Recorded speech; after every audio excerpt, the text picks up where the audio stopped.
Welcome again, everyone, to the Valley Wellness Podcast. I'm Jenn Krebs, advanced practice nurse, certified nurse midwife, been practicing for the last 15 years. I'm here today with Taelor, who we've introduced recently, but I want to make sure that we introduce Taelor really well. Taelor Lewis has joined our practice, and we're really excited to have her. Taelor, take just a brief moment and give us a few sentences on your background. Yeah. So I'm a family nurse, board certified family nurse practitioner. I've been in the healthcare space for over 20 years. Most of my background is in women's health. I was a labor and delivery nurse, lactation, prenatal classes, things like that for a good while. I went back to school and got my family nurse practitioner. So I'm an advanced practice nurse. And I was recruited by Valley Hormone and Wellness in April, and I love being here. I love working with women. I love working in this space and having the time to really help women in the way that we need. So. We're really excited to have Taelor because she embodies everything that we're trying to do with our current practice. She's got a background in emergency medicine, in mainstream medicine, in more functional medicine.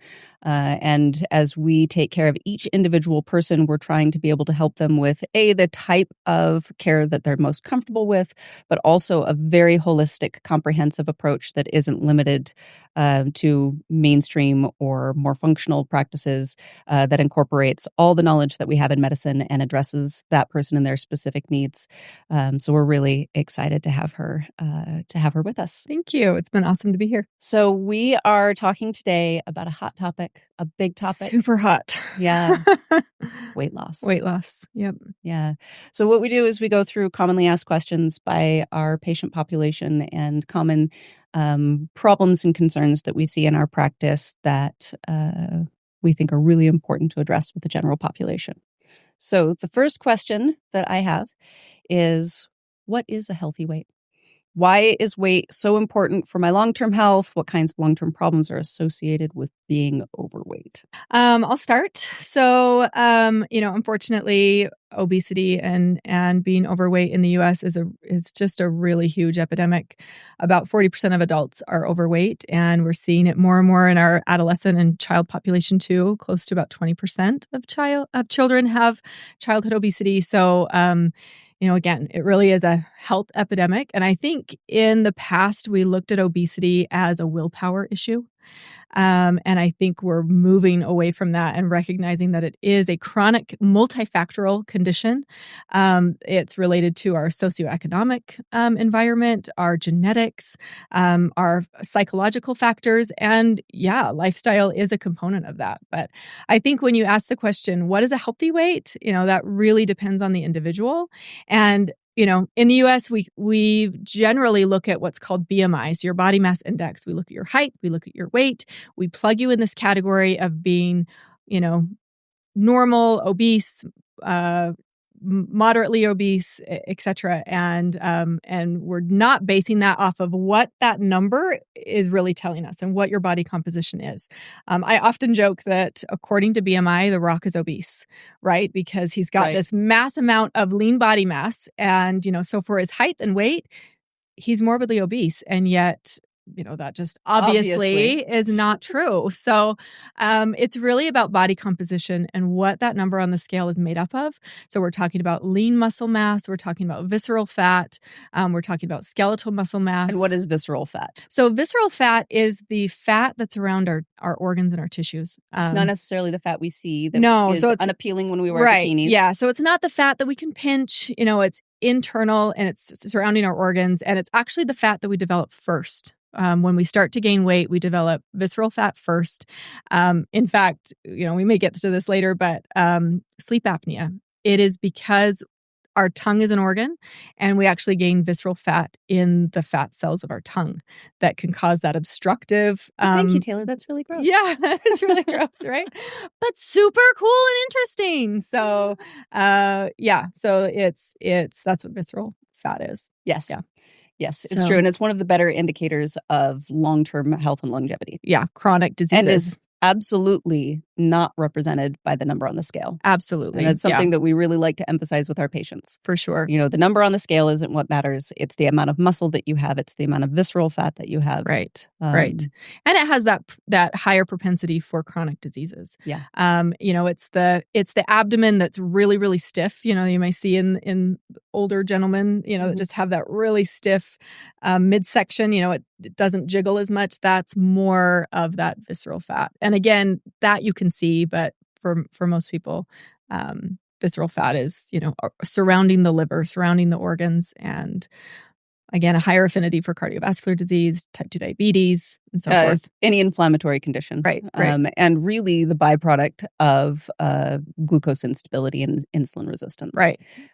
Which gluconeogenesis. Yeah, would arguably be one of the primary sources of all chronic illness. Yes. Yeah. Unfortunately, there is not a system in our body that is not affected by our weight or by being obese. Our body composition. Yeah, for sure. I mean, there's the obvious ones of cardiovascular disease, high blood pressure, type 2 diabetes, cancers. So specifically, breast cancer, colon cancer, endometrial cancer, pancreatic, liver. Those are some of the more, higher cancers related to obesity. But also, again, respiratory issues like asthma and sleep apnea. And it turns out respiration is really important for your brain health. Yeah, Oxygen. kind of important. Yes. Yeah. Musculoskeletal health, right? Our osteoarthritis, even down to fertility. I mean, how many more than most the increased risks with obesity and pregnancy and infertility as well, both males and females. One of the primary causes of delayed fertility. Right. So yeah, answer to your question, what is a healthy weight? It just, it really depends on the person and what that weight is made up of. Yeah, percentage body fat, somewhere between 20 and 30%. Usually it varies depending on age and athleticism and lean muscle mass. Yeah. And then, as little visceral fat as possible. Right. So, and that can vary so much depending on genetics, age.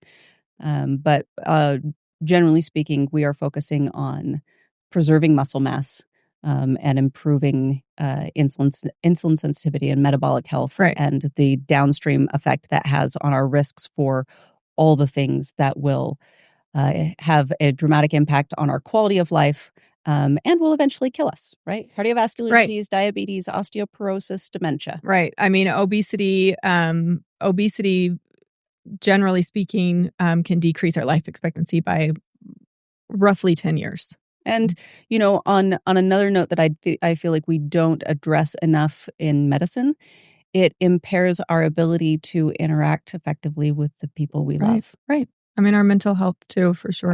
The impact that inflammation and immobility, sedentism has on depression and anxiety and, our ability to move and play with our children and our grandchildren. And a lot of times when I first see somebody for weight loss, it's because they've had an experience where it dramatically their weight influenced. They had a scary medical experience, I was just told I'm pre-diabetic. I was just told I've got some risks for cardiovascular disease, or I went on a vacation with my family and I was unable to participate completely with the people that I love. Right. And it has that has a profound impact on quality of life. Absolutely. Yeah. Next question. I feel like I have tried exercising and eating healthy and I don't lose weight. What am I doing wrong? This is like all day, every day. Right. Well, I think especially as we age, and we'll talk a little bit more about age-related changes in a minute, but, I think oftentimes I hear I'm doing all the things I used to do and, I'm not seeing the results that I used to. And I think as we age, there needs to be a shift in, when I was in college, it was eat salads and, stay away from fat and run. Cardio. Do cardio, right? And that's what made you skinny and that's what made you fit. And, and it's not wrong. I used to be a runner. I should say that lightly. I ran a few half marathons, but I used to run more than I run now. Let's say that. And great for cardiovascular health. But when we're talking about losing weight, and especially into our perimenopausal and menopausal, we need to shift our thinking from strong versus skinny. We need to really readjust what we're doing that is going to be the most beneficial and have the most impact on weight loss. Yeah. And I do think that we are stressing people out too much. The influence of stress and sleep and what that does to stress hormones. Yeah, for sure. And these are things that we are a chronic population or a chronic problem in our population. Right. Too much stress, too little sleep. And then we're only when we talk about the pillars of health, those are all really important, but we're focusing so much on nutrition and exercise and eating less and exercising more that sometimes we forget the impact that these stress hormones have on our body and the impact that the restorative qualities of sleep have on our metabolism. Right. So usually when somebody's coming to me and they're saying, I'm doing this, I'm only eating 1,400 calories a day, I'm exercising every day, I think, whoa, back up. There's more to this than just nutrition and exercise. Right.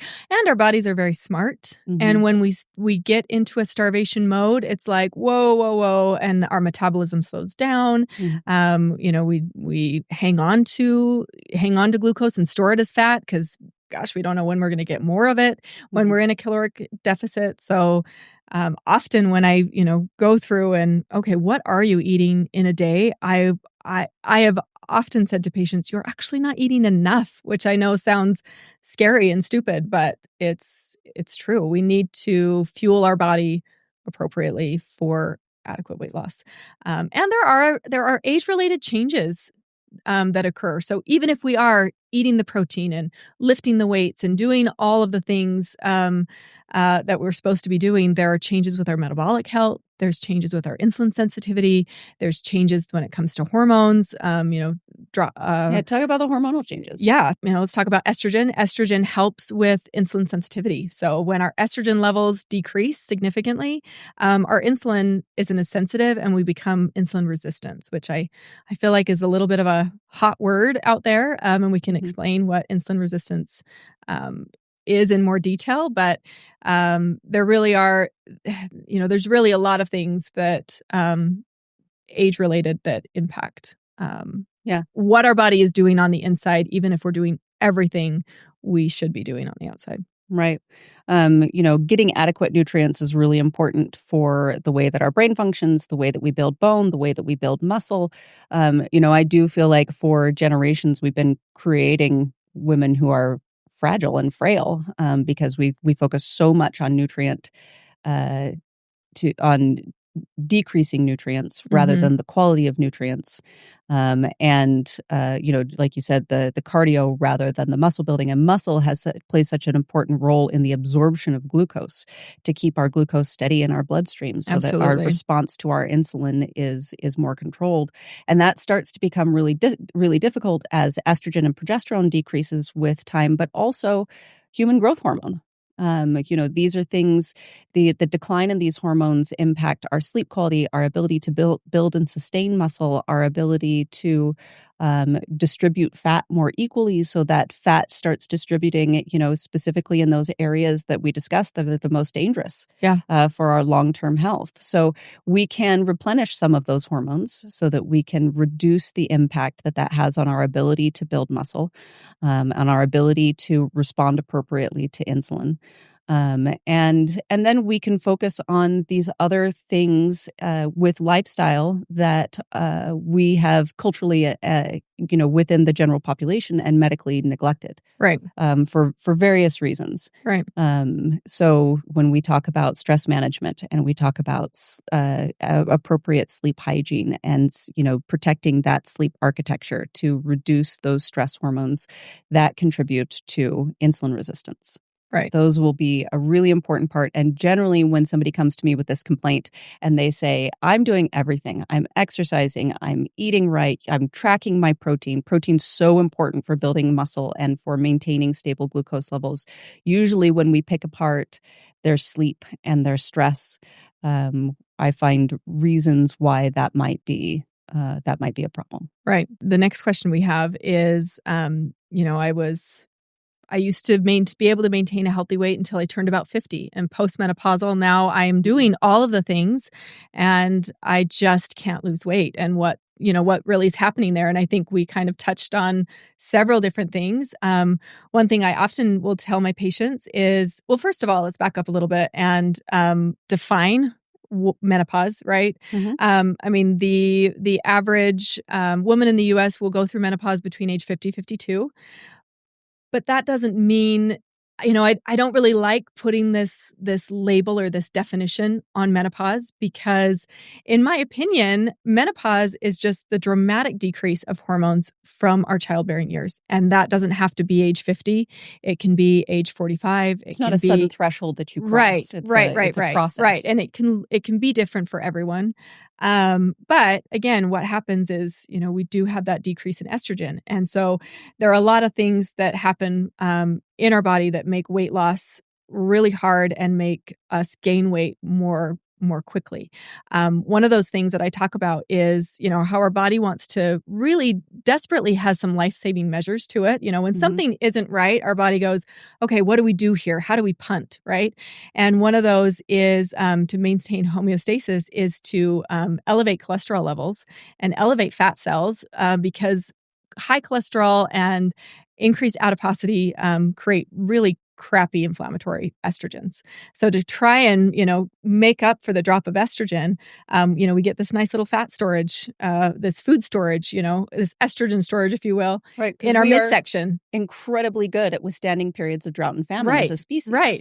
And we've had to for long eons of time.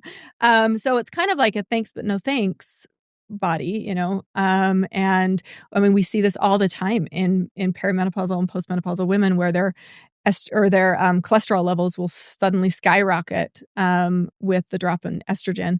And the thing I hear the most is that the adiposity accumulation in the midsection, which has a higher affinity for cardiovascular disease and type 2 diabetes, and it's one of those evolutionary protective mechanisms that no longer serves us. Right. So yeah, and then we get that insulin resistance. So just to define insulin resistance a little bit, prolonged insulin resistance is type 2 diabetes. So when we consume glucose, our pancreas sends out insulin. That insulin kind of works as a lock and key. It pulls that glucose into the cells, and then we therefore use it as energy. But if our insulin isn't as sensitive to that glucose, it kind of bumps around and it gets lazy. It doesn't do its job as effectively, and that glucose gets stored as fat instead. So insulin resistance, there's labs we can draw for insulin resistance, but ultimately when a woman comes to me and we really dig into what she's doing, and she's not seeing good results, I immediately think we've got an insulin resistant situation. Yeah. And this is an age group where culturally we have steered them in the wrong direction. Like you said, go running, eat more salads. Right. And work harder. Right. Harder. Or you're, this is just aging. This is just getting old. Or accept this as part of aging. This is the new you. You're just not going to feel like yourself anymore. Yeah. You're just going to get a little, thicker around the middle. Right. You're just going to feel more tired. Right. And women are fighting back now. Women do not want to feel terrible. They want to take control of their health, because the reality is we go through this change. It's inevitable. If you half the population. We're talking about half the population, right? And 100% of women who live this long. Right. This isn't like a special class. This is half the population. Yes. So, and there are things that we can do to improve that. And one of the I say all day, strong is the new skinny. Absolutely. And yes, women want to feel good. They want to look good. Yes. But those we're talking about as a byproduct. Right. We're talking about these chronic illnesses that are the leading cause of death. Cardiovascular disease is the leading cause of death specifically in women. And type 2 that diabetes. risk increases dramatically. 60%. 60% of postmenopausal women have type 2 diabetes as compared to premenopausal women of their same age. 60%, that's really And are big. more likely to suffer from dementia. Yes. All the things. Yeah. So we have a whole nother podcast on hormonal treatment and the safety and efficacy of hormone therapy. Right. So that's a thing, and that's one of the things that we It's always a modifier. address. It's a modifier to this process that absolutely needs to be addressed in this population. But and it certainly is, and it requires its own special hour. yes, but the focus on strength, the focus on protein intake, and the focus on quality nutrients. Right. What health problems can cause weight gain? So there are several. We got to look at thyroid, right? Thyroid, our thyroid hormone really helps regulate every metabolic process in our body. So a poor working thyroid can certainly lead to weight gain, inflammation, fluid retention, fatigue, which will make it harder to participate in all the activities that help you maintain a healthy lifestyle. Right. PCOS is another which is a metabolic condition. Absolutely. Insulin resistance. PCOS is polycystic ovarian syndrome. People often think, it's poorly named. I've read many studies that they're trying to rename it. Hopefully it will be at some point, because it really should be a metabolic. It should be, because we don't use ultrasounds disorder to diagnose PCOS. It's not the only reason. You don't have to have cysts on your ovaries to have PCOS, and that's another podcast for another day. But PCOS is insulin resistance. It's a huge factor of PCOS, and so that often comes with its challenges for weight loss. Another one is depression. Right? I mean, depression and anxiety. Yeah, absolutely. I mean, that will alter appetite, alter our physical activity levels. Other psychiatric conditions, would contribute to that as well.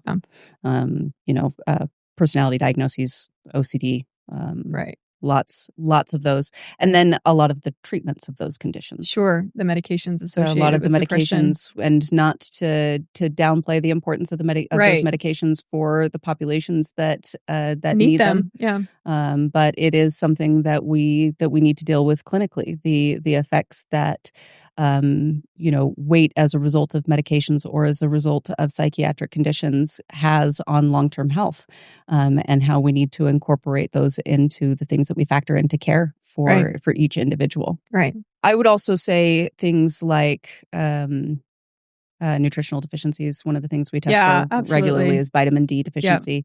We are a population that's chronically low in vitamin D, which especially women, especially in Utah. We're Utah based, so or anywhere that doesn't see the sun on a regular basis. Yeah, vitamin D synthesizes into a steroid hormone that helps us produce all of our own endogenous hormones. Right, it's a mother hormone. I like. And when we talk about hormones, there's such an emphasis on sex hormones, estrogen, progesterone, testosterone, and we forget about the other hormones like insulin and thyroid. I mean, erythropoietin is a hormone. Right. We make hundreds of hormones, and everything is connected. And hormones are messengers. I think we need to be reminded that hormones they're messengers from one body system to another. Right. And all of our systems have to communicate effectively in order for us to be healthy. Right. Is there such a thing as losing too much weight? Yes. Absolutely. Yeah. I think as a society, we get so fixated on the number, again, that we forget what that number includes. And so if we're losing weight really rapidly, especially from a caloric deficit, oftentimes we're losing skeletal muscle mass. And muscle really is the key to health and longevity. Yeah. So if we're losing muscle mass, just because our BMI might go down, our number on the scale goes down, as far as from a health standpoint, we're really not improving our health that much if we're losing too much too fast, and majority of that is muscle. And we talk so much about being against fat, but fat does play a role, and especially for women, if your percentage body fat gets much below 18%. I mean, much below 20, but in, particularly athletic populations, they could be down to 18%. It actually plays a role in hormone production, and the lipids in our blood play a role cholesterol. in nutrient transport. Cholesterol, for instance. I know the ideal cholesterol is to stay under 100. personally, I don't like to see cholesterol under 100. We need cholesterol for brain function. It just needs to be the right kind. It needs to be from good fat sources because of hormone production and brain function. We're getting into some super controversial areas here because for so many decades, we've been told you have to eat low-fat foods, right? Absolutely. And it really is the fat that comes from highly processed foods or that you eat in conjunction with starches, carbs, and sugars that is a problem. And, eating fat doesn't necessarily make you fat. Yeah. It's different than what we've been taught. And fat's really important for nutrient transport. It's really important for the way our brain function. And when we talk about losing too much weight, it's from nutritional deficiencies, which play a role in the way that our brain functions. Right. And a lot of that cholesterol that helps our brain function is actually produced in the brain, that doesn't necessarily cross from our blood and, cross the blood-brain barrier. And we have to have the nutrients available for our brains to produce it and to function. And getting adequate nutrients is really important. You get down below these certain BMIs and these certain percentage body fats, and we run into all the same risks for chronic disease that we have with, the obese population. Well, and our body, I will say this often, our body will constantly do a triage process, of certain functions. And when we aren't giving our body what it needs nutritionally, that triage process will start and it'll go, we don't need to process hormones. Ideally hormones is to, specific hormones, estrogen, progesterone, are to procreate. Well, we shouldn't be procreating right now if we don't have adequate nutrition, if we're not fundamentally sound. And so we can really start to interrupt a lot of really important processes when we're losing too much, not getting enough. Yeah, it turns out health is like everything else in life. It's all about balance. Right. You get too low in weight, you get too high in weight. You get too little hormone, you get too much hormone. We're always trying to achieve balance. And it's like that with every aspect of our life. And, with our work-life balance, with our stress balance, with our sleep balance, and it's no different when it comes to our body weight, when it comes to our health, when it comes to our nutrients. We're trying to achieve balance. For sure. On that note, let's talk about meds. Okay. Also a super hot topic. There are some things that we really want to address in this area. Yeah. What kind of medications are available? There's some that you and I specifically do not use. Right. That are very common medically. Let's touch on those really briefly. Okay. And then let's get to the GLPs. Okay. So I feel like probably one that's most common or that is really well known is phentermine. It's been around for a really long time. And that is just an appetite suppressant. Simply, it's an appetite suppressant. It's a stimulant. It's a stimulant, correct, right. But its main purpose is to suppress appetite.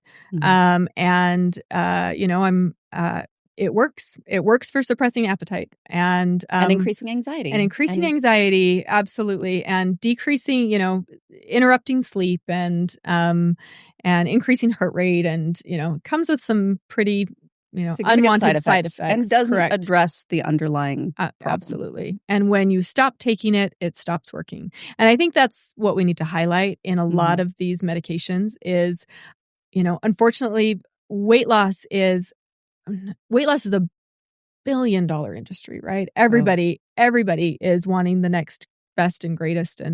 But when it comes to weight loss medication, studies and history shows that when you're on them, they work. And when you're not on them, they don't. We usually rebound and gain more weight. And without addressing the underlying foundations of health, nutrition, exercise, sleep, stress, relationships, those are mine. I think we share them. Yeah. Yes. Once those are in place, we can do a few things to help you when you're not getting results for your efforts. Right. Now, one of the hot topics people are either really in favor or really against are the GLPs. Right. Semaglutide or Ozempic or Tirzepatide, Mounjaro. Zepbound, yeah. Wegovy. The brand names versus the generic names. I think it's Tirzepatide is The generic. Zepbound and Mounjaro. Mhm. Semaglutide is the Ozempic and Wegovy. Yeah. So these are really popular, Yeah. really controversial. How do you address these medications with your patients? What do you love about them? What do you not love about them? Okay. Whew, big can of worms. I know, where to feel like. start. Yeah, where to start. So, first of all, I think it's important to address the history behind these medications and talk a little bit about how GLP-1 was originally found in the 80s in humans, right? But they weren't able to isolate it because the human GLP-1 gets metabolized within 2 to 3 minutes. So, obviously it wasn't going to work to be isolated and used as a medication. They actually found in glial lizards that in the saliva of glial lizards, more long-lasting GLP, and that's where it's been isolated and used as medication. So, these medications have been around for 20 plus years, but not in the form that is very well tolerated. So significant side effects. Yeah, they required twice-a-day dosing. Injections that were twice a day. So just patient adherence, side effects. They weren't really utilized and as popular, right? People just didn't know about them, and they were only used for type 2 diabetes. So it actually wasn't until about 2017 that Ozempic came out. It was FDA approved for type 2 diabetes. It was just, honed in and refined and made to where it was a weekly injection, which is the semaglutide, right? And again, it was only approved for type 2 diabetes, but then in 2019, that's when Wegovy came out. That one was approved specifically for weight loss. And then since then, we've, gotten the tirzepatides and the other medications. So I think, first of all, I get a lot, and we'll talk about, maybe some of the preconceived notions around these medications. But I think it's important to remember that they've been around for a long time. Yeah, this isn't actually terribly new. This isn't actually that new. We've just refined them enough to where they are taken once a week. There are oral just doesn't get as adherence is easier, and side effects are more tolerable. Right. So that's the first thing. And then I think I like to explain to patients what this medication does, how it works differently, how it's not just keeping you from eating, like a lot of the other weight loss medications are marketed for. So GLP-1, it's a peptide. Again, it's a hormone, so it sends messages. It works in a few different ways. First of all, it stimulates insulin, but only to be produced when your glucose is high. It also blocks glucagon, which is what raises blood sugar and crashes it. So it really just helps maintain and stabilize blood sugar. So that's the first thing that it does. It helps with that insulin resistance. So it helps make that insulin more sensitive, so it can do that job that we talked about before, of taking glucose in, using it for energy, so it's not stored as fat. And then it slows the gut motility. So it, again, sustaining blood sugar levels, but also makes you feel fuller longer, reduces satiety because you just don't feel as hungry or as snacky. And then it works on leptin and ghrelin. And those are the hormones that tell our brain that we're full, and then also the hormone that stimulates our appetite and makes us feel hungry. So it really is working on, the satiety areas of the brain in relation to cravings or feeling like you need to eat everything on your plate or go back for seconds, the food noise. I think it really helps regulate the food noise that's associated. I love that term. Patients use it. I know. Because, it so adequately describes that food noise, the cravings, the desire for sugar, the desire for carbs. It quiets that food noise. But unlike other medications, it addresses the root cause of insulin resistance and improving insulin sensitivity, and works on multiple mechanisms. And, the difference between the two as well, semaglutide, depending on tomato, where you put the emphasis, has the one mechanism of action, and tirzepatide has the two, the GLP and the GIP, and there's, retatrutide, which should be out on the market soon, which has an additional third mechanism of action. And I personally prefer tirzepatide in my practice because I feel like it has patient population has fewer negative side effects. I It's more agree. easily I tolerated. agree. And I like having the additional mechanism of action. But really commonly, I get women coming to me who are, I feel like, perfect candidates for this, who already have a lifestyle in place that are coming to me because they are so frustrated. Right. They are eating right. They're getting enough of the macronutrients.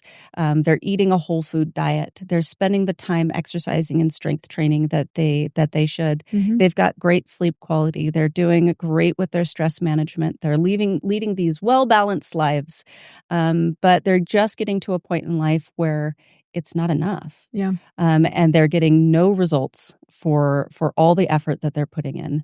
And I bring up these medications and they get really scared. Yeah. And, a lot of that comes from the way that I see them used clinically. And I have a really big problem with implementing pharmaceuticals without appropriate lifestyle modifications. And I see a lot of people who lose weight incredibly rapidly. And there's a real significant health issue with rapid weight loss. And when I say rapid weight loss, I mean like more than half a pound to 2 pounds max a week. And depending on where you're starting out, you might lose weight a little bit faster at first and then it kind of tapers off. Right. Or, if you're starting from a weight that's not, significantly obese, that weight loss should be a little bit slower. Because when we do it that rapidly, our body, again, those protective mechanisms, we sacrifice muscle rather than fat. Well, right. When we're in a caloric deficit, we don't get to choose what weight we lose. Unfortunately, I would love to say, really hone in on this or hone in on that. If I just meditate on it. Yes, right. We don't get to choose. And so our body chooses. And often, we lose that muscle mass along with, or first, sometimes, and we get that skinny fat or that we still have that visceral fat. And so monitoring body composition when you're on these medications, and I think we'll mention that in a minute, is really important. Yeah, and nutrient intake. Right. When we take somebody and we decrease their appetite significantly, then it's possible that they experience nutrient deficits. Right. And then, you lose weight, but you end up what I call skinny sick. Where your body composition isn't healthy, your nutrient deplete. So I have extensive conversations with my patients about monitoring your appetite because it will decrease and you won't be thinking about food. And you need to make sure that you're getting appropriate nutrients to sustain your muscle and sustain your brain function. But also, they'll commonly tell me, well, I have a friend on this medication and she's losing like 10 pounds a week, or she's doing, and I think, no, that's not what we're shooting for. It's not sustainable. It's not healthy. Or they're so afraid that that's what's going to happen. You hear people talk about Ozempic face a lot, where you end up with people who are thin, they look like melting candles. Look like, skeletons. They don't look healthy.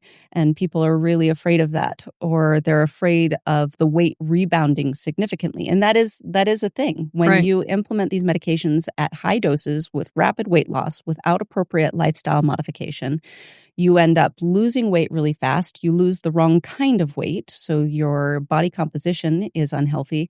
And then when you go off the medications, you don't have the lifestyle in place or the metabolism in place to maintain that, and you gain weight. And then you're as heavy as you were before with less muscle than you've ever had before, and you end up more unhealthy than you've ever been before. Right. I think it's really important you highlighted on this, to emphasize the fact that this is a tool in the toolbox of everything else that we're doing. This isn't a magic pill. It may feel like magic because, yes, for some people who are on really, really high doses, they don't have to do anything and they're just losing weight. Maybe they ate a bag of chips for lunch prior to this and now they're just eating a handful, right? Like we're not changing the lifestyle, and that's got to be in place, and it's got to be it's got to be a tool to everything else that we're using for weight loss. We can't forego those lifestyle measures. This isn't cheating. This is just assisting with that underlying metabolic disorder or metabolic condition. Or, addiction, right? I mean, there's amazing studies on this, on GLP-1s in relation to addiction. Yeah, I feel like alcoholism, the way I nicotine. just talked sounded like I'm really down on these medications, and Yeah. I actually feel like they're a little bit of a miracle They when are used amazing. appropriately. So They let's are talk amazing. about that. Yeah. So,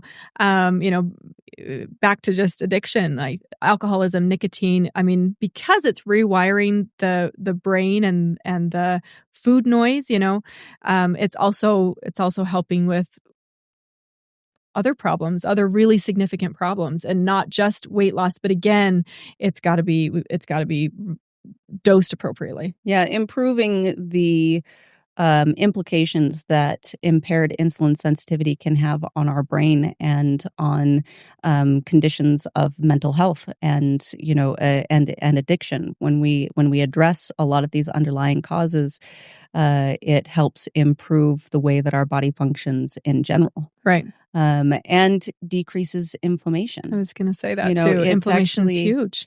Yeah, the studies that we're seeing, and clinically what I'm seeing for women who have chronic inflammatory conditions, what we call microdosing, dosing much smaller than we would for somebody for weight loss, even those beginning doses of weight loss. I rarely start someone on a beginning dose. On a standard recommended beginning dose. Yeah. I rarely start there. 2.5 milligrams of tirzepatide or 0.25 of, Ozempic. Right.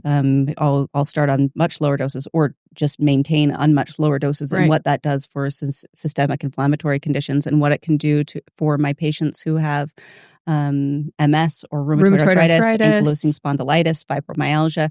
I even, have somebody with Meniere's disease that it's been able to dramatically reduce, the impact. Even I've had a patient, this just kind of came to be, but with IBS. I mean, we'll talk about some of the side effects, but I mean, IBS is an inflammatory bowel, and constipation and, slowing the motility of the gut might be super helpful for somebody with IBS to really decrease that inflammation, and the hypermobility of the gut can be beneficial as well. And for populations that struggle with insulin sensitivity, either, genetically or because of their environment, which we all live in, and I'll talk about that in just a second, or because of hormone deficits as a result of natural aging, it is a really beneficial way to use responsibly to give results for effort. Right. When those foundations are in place and these are used responsibly, the effects are profound and,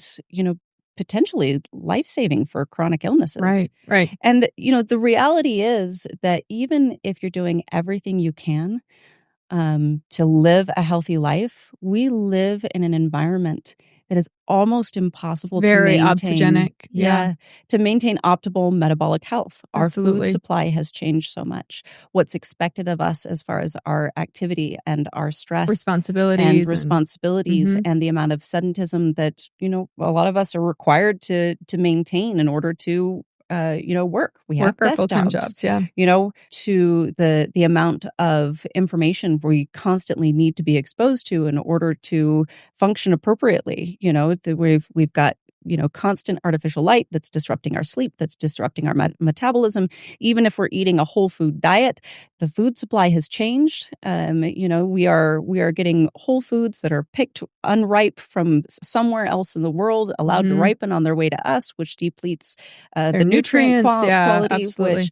So in order to maintain optimal metabolic health, I mean, it would take all of our time and energy. Yeah. And the reality is nobody can live an optimal life with their relationships with their family and their friends and their partners if we're focusing that much on our life in order to maintain that. I had the physician that taught my nutrition class in my master's program, props to Dr. Katz, wrote a book on this. He talks a lot about how we are so well adapted for one environment, periods of drought and famine for specific foods, but we've been dropped in recent history into a completely different food environment. And he compares it to being a polar bear left in the desert. So well adapted to one environment, now suddenly living in another environment, and how hard it is to maintain optimal health without maybe some additional help. Right. I want to talk a little bit about a few more misconceptions, because I think there's a lot, again, when we bring these medications up with patients, or when I have a patient come in and say, my sister is on this, my friend is on this, etc. But what about hair loss? What about thyroid cancer? What about, let's briefly talk about some of those misconceptions with this medication. Hair loss, for instance, I get that one a lot. Will I lose my hair with this medication? I've heard that, et cetera, et cetera. My response to that is, it's a nutrient deficiency. Yeah. So because these medications that are dosed so high really do stop you from wanting to eat, you mentioned very beautifully how hard it is to maintain the nutrients that we need anyway, living in the environment that we live in. But then we are given a medication that makes it so that we aren't as hungry, don't have as many cravings, we don't want to finish our plate, or we skip meals, etc. I think that's where people are seeing the hair loss is from low protein intake. And it is hard because we put patients on these medications and then we say, but make sure that you're eating 30 grams of protein a meal. And really, and studies haven't been published yet, but they're very close. And we're seeing a lot of clinical studies that have come out saying that replacing or utilizing a gram of protein per ideal body weight really will help maintain our muscle mass when on these medications. And I think we both agree that's how, when patients are on these medications, that's what we recommend. But if you're putting patients on these really super high doses and then expecting them to eat 120 grams of protein a day, that's nearly impossible. I think that's where the hair loss misconceptions come from. Yeah. If you're deplete in a nutrient like protein, your body has protective mechanisms. Again, that triage process. Yeah. And it will. Having a beautiful head of hair is not really on the top of its priority list. It's not considered, essential for life, and your body will withdraw protein from the production of hair follicles. To sustain other life-saving measures. Organs. Yeah, so, for sure. If you're getting the appropriate nutrients, you're losing weight at the appropriate rate, you're participating in muscle building activities, you're sleeping well, all of these things contribute to healthy weight loss. And these medications can be really, really useful. I'll bring up gut paralysis, for instance. That has certainly been put out there as a real, warning, black box warning. There really has been no there's been no studies on long-term gut paralysis. Again, these are super, super high doses, too high of doses. I personally, yes, side effects can be some constipation because of that slowed gut motility. We generally recommend before having any type of surgical procedure that you come off these medications for a week or two. But long-term gut paralysis, we're just really not seeing it clinically. As soon as you stop the medication, gut motility returns. Yeah. And GI symptoms are really the most common negative side effect. Right. Nausea, less commonly vomiting, constipation, diarrhea. These are generally mild and short-lived. Right. Again, if you're increasing doses dramatically or too quickly, those will increase a lot. For sure. Yeah, a lot of the scary things I hear that people have heard about are the thyroid issues or the thyroid cancer, which was something that was found in rat studies, but not replicated in human studies. And in super, super high doses. Yeah. Super high. And also, rats develop medullary thyroid on their own. There were plenty in that study in the control group that developed medullary thyroid cancer who were not given these medications. So I think we aren't seeing that clinically, but yes, if you see a commercial, which I'm sure you will, or have of these medications, that is going to be on there if you've had a history of medullary thyroid cancer. So it does, create a buzz, create scare and worry. Yeah. So I think that's a pretty good overview to summarize. We use these medications with appropriate foundational health practices in place at appropriate doses for appropriate weight loss. So many of my patients are concerned about using them to cheat. We're not trying to cheat. Right. Well, and also, optimize. Right. And I also explain it to patients, if you had an underlying condition, let's say asthma, that kept you from breathing adequately, you would take an inhaler. Right? I mean, if you have a metabolic condition that's causing your insulin to not be as sensitive, we're going to do all the other lifestyle things to help optimize your glucose metabolism and usage, and help with your insulin sensitivity. So namely protein and movement and sleep optimization and all of those things. But this is a underlying condition that can lead to obesity, which again, cardiovascular disease, type 2 diabetes, et cetera, et cetera.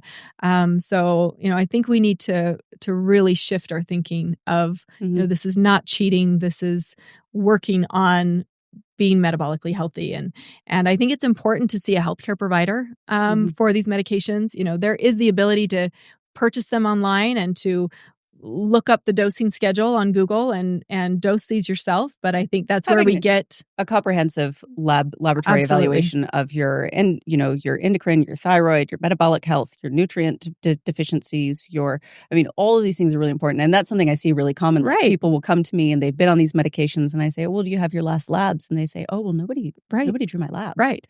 Well, and you mentioned microdosing, which I often will say microdosing, and I've kind of switched to personalized dosing. It's a personalized dosing regimen to where, we draw labs and we look at lifestyle and we decide exactly what dose is going to work best for your personal situation. I know we're running out of time. Let's talk just super briefly about how we personalize GLP-1s because, there's not an FDA approved format of 1.8 milligrams weekly that that we may want to have a patient on. So how are we utilizing a personalized or a microdosing schedule for these patients? Yeah, a lot of it has to do with underlying health conditions, different lifestyle factors, baseline laboratory results, but also side effects and monitoring weight loss and body composition to make sure that we're still maintaining muscle mass, that they still have enough of an appetite to eat enough nutrients to sustain their energy throughout the day, to make sure that we're reviewing protein intake. And if, it's too hard to maintain all of those things at even a starting dose of, whatever it is, 2.5 milligrams of tirzepatide, then we bring it back a little bit. Right. And we do it through a compounding format. Yes. Right. Yeah, because these are very cost prohibitive medications. Right. I think that's one of the biggest concerns that we have with patients when, they bring up these medications is, gosh, how much is this going to cost? $1,000 to $2,000, a month for, these brand name medications. Yeah. And that is the brand name. And that's, that's the injectable. Will not cover it unless you have type 2 diabetes and you've failed a couple other medications. Right. So we do utilize compounding formulas. We have compounding pharmacies that we know personally. We have toured their labs. We work with them on a one-to-one basis. We know where they're getting their sources from, and we feel very confident on the medications that they're using. These come in multi-dose vials, so they're not the injectable pens. That's a big part of the cost of these medications. So in the format of semaglutide and tirzepatide, but. Yeah, I think, and just talking to patients about how this is an investment in your overall health, and cost typically is anywhere from $200 to $300 a month versus, the $1,000 that the FDA approved. And I feel like our compounding pharmacy gives them enough that really lasts them like 6 weeks. Well, because of how we dose, right? Yeah, because we're dosing the way we're dosing. So it makes it a little more affordable. So yeah. Amazing, groundbreaking, I feel like, medications in the health space. So it's exciting. It's an important topic. Important things that we commonly hear, misconceptions about. I'd like to take this opportunity to make sure everybody, understands that listening to this podcast does not establish any sort of patient provider relationship. This is not a substitution for medical care. And we encourage you to see your medical provider for any concerns that you have. Right. All right. Thanks, Taelor. Hey, thank you.